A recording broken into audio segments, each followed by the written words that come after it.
Film के शुरुआती दृश्य में एक बड़े जंगल में एक खेत है। वहां हम नैन्सी नाम की एक सुंदर और जवान लड़की को देखते हैं जिसे एक आदमी ताली बजा रहा है। थोड़ी दूरी पर नैन्सी के चाचा एक डायरी में ग्राहक का नाम लिख रहे हैं। हमें एहसास हुआ कि नैन्सी पैसे के लिए खुद को पुरुषों को बेचती है और उसके चाचा उसके मैनेजर की तरह व्यापार पर नजर रखते हैं। ग्राहक द्वारा ताली बजाने के बाद नैन्सी उठती है और अपने चाचा के साथ अपने अगले ग्राहक से मिलने चली जाती है। हालांकि आज इतने सारे पुरुषों ने उसके साथ संबंध बनाए हैं, फिर भी उसके पास और ग्राहकों के लिए ताकत है। जाहिर है कि नैन्सी अपने काम में बहुत अच्छी है और उसके पास बड़े बड़े स्तन हैं। अपने ग्राहकों के साथ काम खत्म करने के बाद नैन्सी किराने का सामान लेकर अपने चाचा के साथ घर वापस आती है। वे एक गरीब परिवार हैं और पैसे कमाने के लिए संघर्ष कर रहे हैं। हम नैन्सी की छोटी बहन मीसा और उसके चाचा के बेटे रॉकी से मिलते हैं। नैन्सी के चाचा मीसा को एक ट्रीट देते हैं और परिवार के लिए खरीदे गए खाने से सभी बहुत खुश हो जाते हैं। डिनर के बाद नैन्सी के चाचा घर के बाहर बैठते हैं और बियर पीना शुरू कर देते हैं। फिर वे डायरी देखना शुरू करते हैं और नैन्सी के क्लाइंट से जुड़ी चीजों को संभालते हैं। अचानक रॉकी भी उनके साथ आ जाता है। रॉकी नौकरी करना चाहता है ताकि वह परिवार की मदद कर सके और नैन्सी को खुद को बेचने की जरूरत न पड़े। वह जानता है कि नैन्सी और उसके पिता क्या करते हैं और उन्हें लेकर चिंतित भी रहता है क्योंकि कुछ ग्राहक खतरनाक हो सकते हैं। इसलिए रॉकी अपने पिता को नैन्सी की सुरक्षा के लिए एक पॉकेट चाकू देता है। रॉकी उठता है और बाथरूम की ओर जाता है। नैन्सी नहाने के बाद दूसरे ग्राहक के लिए तैयार होकर बाहर आती है। सुबह नैन्सी अपने चाचा के साथ अपने ग्राहक को सेवा देने के लिए तैयार हो जाती है, लेकिन नैन्सी और एक ग्राहक के बीच मतभेद हो जाता है। इसलिए नैन्सी उसे अपने साथ संबंध बनाने नहीं देती। वह आदमी उसकी सहमति को अनदेखा करता है और जबरदस्ती नैन्सी की गुफा में अपना जॉयस्टिक डाल देता है। नैन्सी मदद के लिए चिल्लाती है। उसका चाचा बाहर बियर पी रहा था। नैन्सी की चीख सुनकर वह दौड़कर अंदर जाता है और उस आदमी को रोकने के लिए चिल्लाता है, लेकिन उसका ऐसा करने का कोई इरादा नहीं था। वह आदमी मना कर देता है। वह आदमी उसके चाचा को धक्का देता है और गलती से चाचा का गला उसी पॉकेट चाकू से कट जाता है जो रॉकी ने उसे दिया था। नैन्सी घबरा गई और अपने चाचा की मौत के कारण रोने लगी। नैन्सी परिवार में सभी को बताती है कि क्या हुआ और वे सभी सदमे और दुख में हैं। नैन्सी मीसा के कंधे पर हाथ रखकर उसे सांत्वना देती है। कुछ ही दिनों में परिवार दिवालिया हो गया। नैन्सी के चाचा के फोन पर उसके पिछले ग्राहकों के कॉल आ रहे थे। अंत में नैन्सी ने एक उत्तर दिया। यह व्यक्ति मिलना चाहता है। उनके पास पैसे की बहुत कमी थी, इसलिए नैन्सी ने अपनी बहुत झिझक के बावजूद हां कह दिया। हालांकि उसके लिए अकेले जाना बहुत जोखिम भरा था, इसलिए रॉकी उसके साथ जाना चाहता था। जंगल में नैन्सी नए क्लाइंट से मिल रही थी, जबकि रॉकी एक नोटबुक में क्लाइंट की जानकारी का हिसाब रख रहा था। रॉकी ने अपने पिता की जगह ले ली थी। दोनों 30 मिनट बाद चले जाता है। अपने घर की ओर चलते हुए नैन्सी को एक पिछले ग्राहक की याद आई जिसने एक बार ताली बजाने के लिए बहुत पैसे की पेशकश की थी। वह पहले ऐसा नहीं कर पाई थी। चूंकि उन्हें बहुत जरूरत थी, इसलिए वह उस अमीर ग्राहक से मिलने के लिए तैयार हो गई। जब नैन्सी और रॉकी उस ग्राहक के पास गए तो हमें पता चला कि यह आदमी गांव का नेता है। वह इलाके का सबसे अमीर आदमी भी है, लेकिन उसे अपने बेटे जोशुआ से परेशानी थी क्योंकि जोशुआ समलैंगिक था। शहर के नेता ने नैन्सी से अपने बेटे को पुरुष बनाने के लिए कहा है। उसने नैन्सी और रॉकी से यह भी कहा कि इलाके में किसी को भी जोशुआ के समलैंगिक होने के बारे में कभी पता नहीं चलना चाहिए। जब नैन्सी जोशुआ के कमरे में उसके साथ जाती है तो जोशुआ उसके साथ संबंध बनाने से मना कर देता है। इसलिए वे एक योजना बनाते हैं। नैन्सी जोर जोर से कराहने की आवाज निकालती है ताकि जोशुआ के पिता को लगे कि उसका बेटा उसके साथ ताली बजा रहा है, लेकिन वे वास्तव में कुछ नहीं कर रहे होते। वे अपनी योजना के अनुसार ही करते हैं। शहर का मुखिया खुश है कि उसका बेटा बड़ा हो गया है और वह रॉकी को एक बड़ी रकम देता है। अगले दिन रॉकी ने नैन्सी के बारे में एक विज्ञापन शेयर किया और गांव के सभी पुरुष खुदाई के लिए नैन्सी की गुफा देखने के लाइन पे लग गए। सब कुछ बढ़िया चल रहा था और वे खूब पैसे कमा रहे थे। आखिरकार सैमुअल नामक एक पुलिस अधिकारी को नैन्सी और रॉकी के इस अवैध कारोबार के बारे में पता चला। इसलिए सैमुअल ने रॉकी से इस बारे में संपर्क किया और उन्हें जेल में डालने और कारोबार बंद करने की धमकी दी।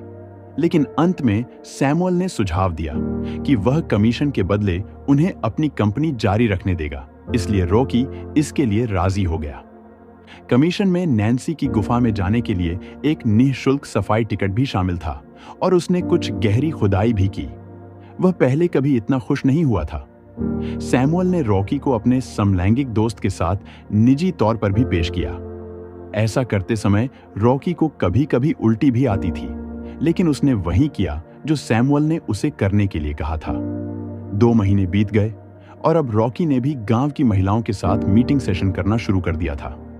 अब पूरा शहर इन दोनों भाई बहनों को वेश्याओं के रूप में जानता है और उनका कारोबार सफलतापूर्वक चल रहा है। जब रॉकी और नैन्सी ताली बजाकर और अपने ग्राहकों से मिलकर घर लौट रहे थे, तो उन्होंने सैमुअल को सड़क पर देखा और फिर सैमुअल ने उनसे इस महीने का अपना भुगतान लिया। अगली सुबह हम पाते हैं कि नैन्सी बहुत बीमार हो गई है और उसे बहुत ठंड लग रही है। इसीलिए रॉकी उसे कंबल से ढक देता है और दवा लेने के लिए बाहर चला जाता है। इस बीच सैमुअल बाइक चला रहा था। तभी उसकी नजर एक लड़की पर पड़ी जो कॉलेज से घर लौट रही थी और अपने फोन में व्यस्त थी। सैमुअल के मन में उस लड़की के लिए बुरे इरादे थे। लड़की अपने घर जाती है और अपने कपड़े बदलती है, लेकिन सैमुअल भी वहां खिड़की से झांककर उसे बदलते हुए देख रहा होता है। अगले दृश्य में हम सैमुअल के समलैंगिक मित्र को देखते हैं जो बहुत ज्यादा नशे में है और रॉकी से उसके साथ अंतरंग होने का आग्रह करता है। लेकिन वह आदमी इतना नशे में था कि रॉकी को कुछ भी करने की जरूरत नहीं पड़ी और उसने शांति से अपना बटुआ निकाला और पैसे रख लिए। उसने वहां से निकलते समय अपनी महंगी घड़ी भी छीन ली। रॉकी ने चुराए हुए पैसों से नैन्सी के लिए दवा खरीदी और नैन्सी की तबीयत थोड़ी बेहतर हो गई, हालांकि वह अभी भी बीमार थी। नैन्सी के न होने के कारण रॉकी को ताली बजाने का सारा काम संभालना पड़ा। इसलिए उसने शहर के मुखिया के बेटे जोशुआ को नैन्सी की देखभाल करने के लिए बुलाया, ताकि उसके पिता को यह भ्रम न रहे कि नैन्सी उसे और भी अच्छा इंसान बनाएगी। जब जोशुआ आया तो उसने नैन्सी की बहुत अच्छी देखभाल की और उसके साथ बहुत अच्छा व्यवहार किया। इस बीच सैमुअल ने रॉकी को चोरी करते हुए पकड़ लिया, क्योंकि रॉकी के हाथ में अभी भी वह घड़ी थी जिसे उसने पहले चुराया था। इसलिए सैमुअल ने रॉकी को जेल में बंद कर दिया।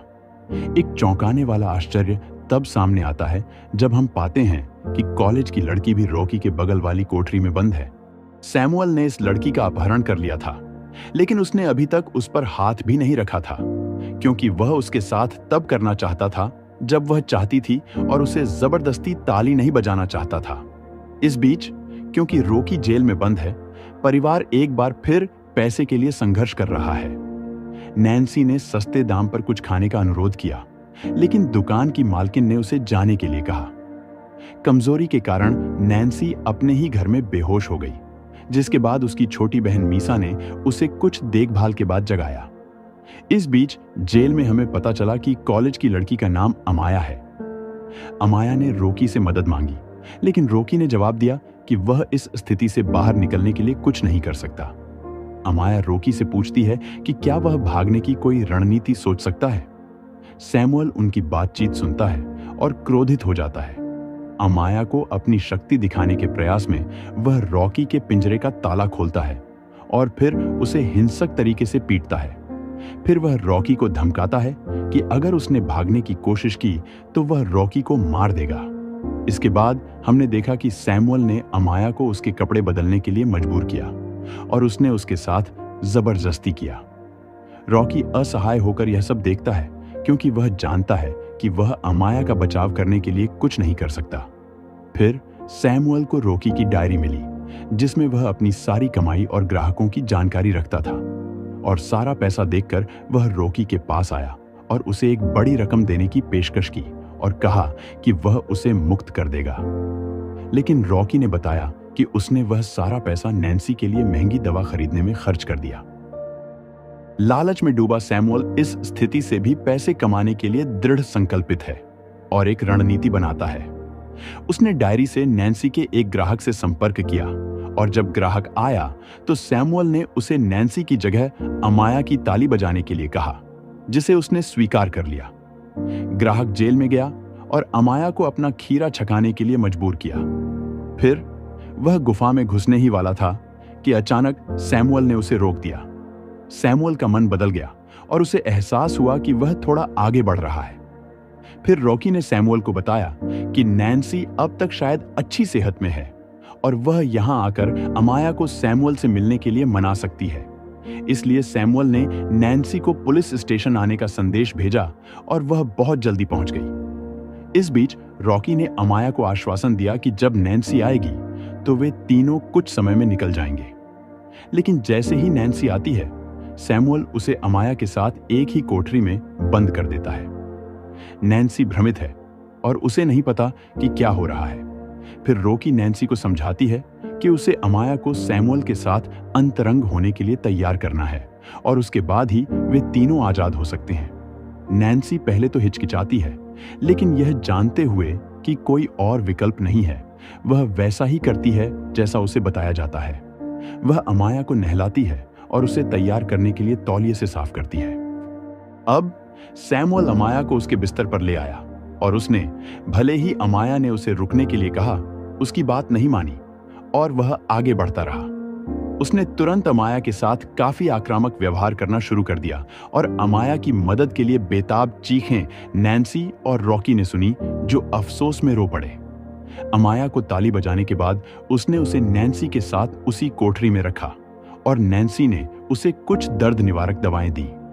रात को सैमुअल फिर से अमाया को ताली बजाने के लिए तैयार होकर वापस आया, लेकिन नैन्सी ने उसे रोक दिया और उससे उस पर दया करने का अनुरोध किया, क्योंकि कुछ घंटे पहले ही उसका पहला संभोग हुआ था।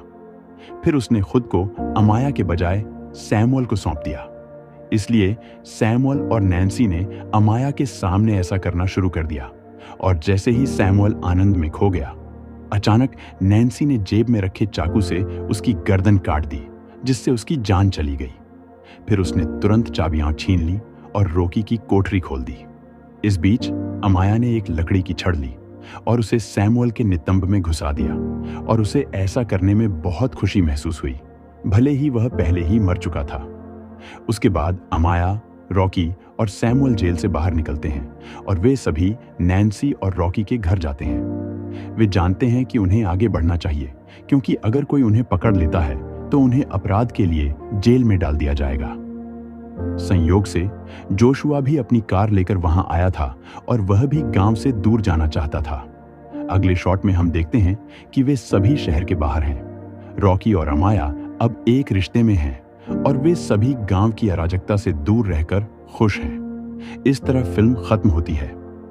देखने के लिए धन्यवाद और मैं आपको अगले भाग में देखूंगा।